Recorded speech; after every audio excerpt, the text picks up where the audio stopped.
Hey, and welcome to All Things Social Security. My name is Stephanie Joy of Joy Disability, and you're about to see a piece of what goes on with our Wednesday live Q&A session. It's a live stream on this channel every Wednesday at 1 p.m. Eastern Standard Time. It gives you an opportunity to ask questions and have them addressed on the spot on a first come, first served basis. Otherwise, I also want to welcome you to the channel generally. We have our 12 noon newer time frame, that is, shares of video tips and goings on that occur in the midst of any workday on Social Security and SSI matters, as well as beneficiary matters and other things that go on in our workday that we feel often helps claimants who are pro se and or have a representative, but it's just some information they want to get a better grasp on.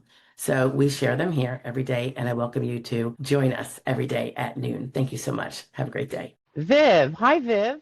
I finally got the denial decision on my SSDI initial claim after 14 months. Attorney has filed appeal, and I hope it doesn't take another 14 months. I know. Fingers crossed. Hopefully that's going to be coming to an end, man. It's been how many years now we've had these long waits?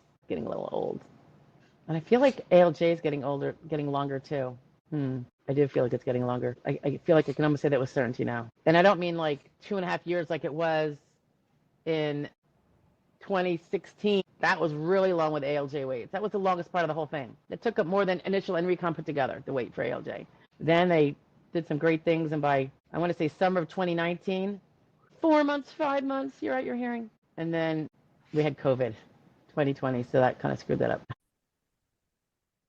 So you just saw a little clip from one of our live Q&As. It might leave you more questions, particularly if you had a little piece of that applied to you and some more facts that would make things different. If you do, feel free to put a comment down below about the extra details, and we could maybe even make a video on the particular aspects of that you'd be interested in.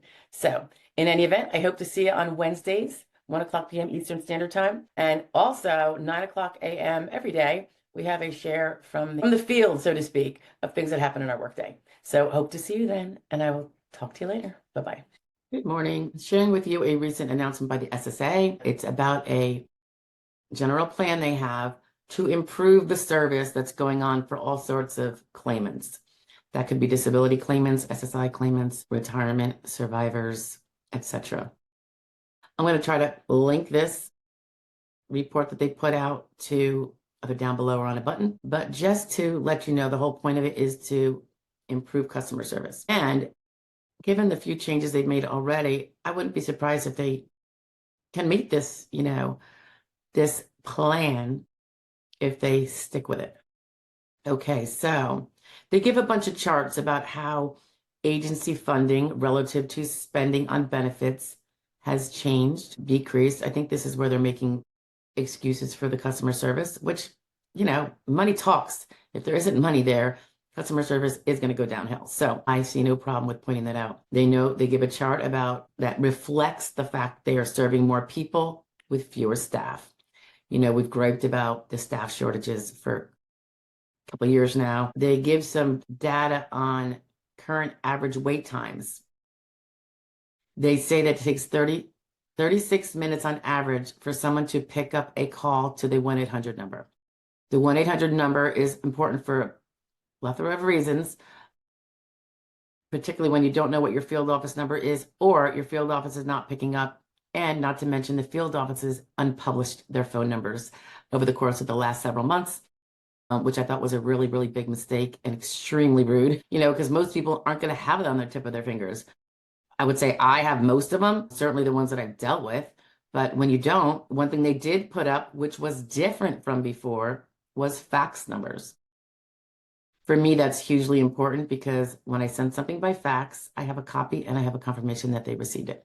So that is not bad, the switch to the fax. But when they took away their own direct phone number and gave you the 800 number, the impact was obvious. I don't know how anyone with half a brain up there could have done that.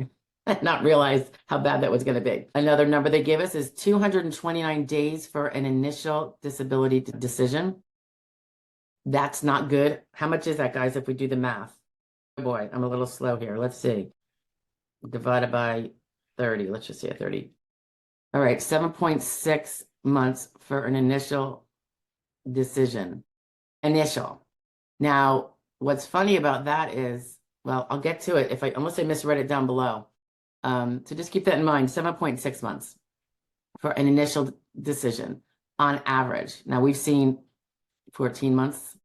We've seen on rare occasion lately in the last year, have I seen it below 6 months. 225 days for a disability reconsideration decision.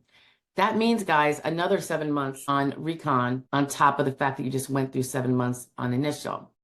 Now, got to put a little point in here. Some people want to get rid of reconsideration. That was done, guys. It ended a couple years ago after 10, no, after 19 years, I think. No, could have been 10. I gotta go back to my video. I was one of the states that they got rid of it in, Pennsylvania. It was a beta with 10 states. And when they looked at all the numbers, it did not serve the claimants well. The added time was, in the scheme of things, negligible. The amount of people that had to go all the way to hearing was huge. So if you're really curious about that and you keep reading blather out there about getting rid of the reconsideration stage, I find it to be very stupid and unfounded, in my little nutshell way of saying it. Okay, and just read the report on the whys they got rid of reconsideration and just follow the narrative, guys, and you'll know why. Okay, the last number they give us here, 361 days for a hearing decision. Now that would presumably be after you've appealed for hearing. That's a year, right? So when you add that all together, we're back up to the old 2.5+ years for a claim if you go to hearing. And ironically, we had that bad time period. We had that horrendous time period in the 20 teens. It wasn't until about 2019 when some smart activity above put in some more funding to help staff a few of the places that need to be staffed, including ALJs and decision writers. So then our hearing wait went from, well, hearing decision is another thing, but yeah, I'd say the hearing wait went down to 5 months and the decisions are usually out a couple of months later. So it was a big difference. Say it was 7 months. That, of course, doesn't exist anymore. So then they go into how they're addressing these challenges, blah, blah, blah, strategic goals, driving leading actions, blah, blah, blah. Don't really care, just want to know what you're going to do. Okay, so here's where they look at their key challenges. They say they want to have the 800 number performance that we mentioned above, where there's, I think I said a 36-minute wait. They want the calls answered within an average of 12 minutes by the end of 2025. So that's a year and a half from now. That's a good goal. You have to train people and all that after you hire them, finally.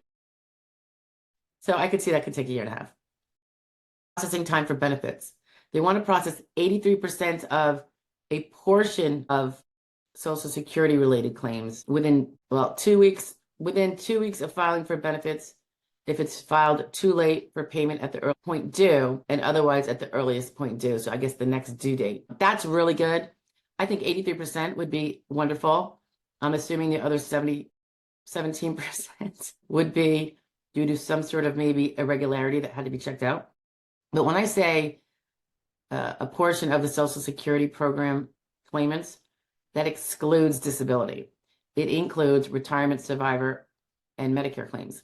And the reason why, obviously, it has to exclude disability, guys, is because disability has to have a medical workup. Everybody's got to prove they're disabled. It's a whole evidentiary thing that is unlike any other claim, which is just prove your birth certificate, prove when you were born, prove you're here legally, boom, you're in, get your benefits. Disability processing time. This is kind of funny. Unless they're talking about initial and recon combined, it says process initial disability claims within approximately 7 months by the end of fiscal year 2025. Well, it's only about 7.6 months now. So what are you saying? You're going to improve it by 2 weeks? That's ridiculous. That I'm not really impressed with, unless I'm misreading it. And it says initial disability claims. It doesn't say reconsideration. If it was combined, which I think is impossible, that would be an overreach. It would be impressive though. But for initial to go down to 7 months from 7 not an impressive goal, people, in my opinion. Disability appeals time. Conduct disability determination appeals, hearings, and issue decisions within an end of year monthly September. Average processing time of 277 days. Oops. 270 days in fiscal years 24 and 25. Disability determination appeals hearings and put out the decisions within an end of year average. Okay, so I'm an idiot. Don't mind me. I'm just going to use my handy dandy calculator again. So if we're doing 270, that's not too pretty. 22 months and a half, 22 months, 22 and a half months to do, I'm assuming from the time you appeal for ALJ hearing. That cannot be right. I must have pressed the wrong thing. Apologies. No, it does say that. That doesn't make sense. Gosh, I know why. All right. My math is not working well for me right now. 9 months. That's not too bad. You ask for the hearing. You need to have your 75 days. I don't really want that changed. I know some people might, before they can schedule you, that gives you time to order those last minute records that you might not otherwise have gotten, depending on when, particularly when a rep comes in at last minute. Like sometimes I won't even come in because there's going to be insufficient time and the person's going to have to fly solo. It's just the way it is. I'm not going to jump in if I can't do something to help you. Because if you win, I will be getting paid regardless. So 9 months, I think that would be good. Because if it's from the time you appealed after your recon denial, and then you get your notice of hearing office has got to work up your file, and hopefully they'll start exhibiting them before they schedule a hearing. We've been getting files completely unexhibited the week before a hearing. Unacceptable. I think it's a violation of my client's due process, but that's a whole other thing. So I think that would be 9 months. I know you guys want it shorter. You should watch the video on how you can use that 9 months to actually change the result of your. Remember, you were denied twice. There's a reason for that. You weren't pulling your weight, regardless of what you think, under legal standards. So if you have 9 months instead of you want it tomorrow, you actually have a chance, if you get some good advice, to fix what wasn't done right. All right. And remember, it all starts with the claimants. It all starts with their treatment for all the impairments, big and small, as I always say. Anyway, I think those goals are pretty decent. Even the 9-month one, close enough, except for that one about disability processing time. That is horrific. It's not even an improvement, really. All right, that's it. There's a bunch of other stuff in here. You should take a look, see. I'll post it. Bye, guys.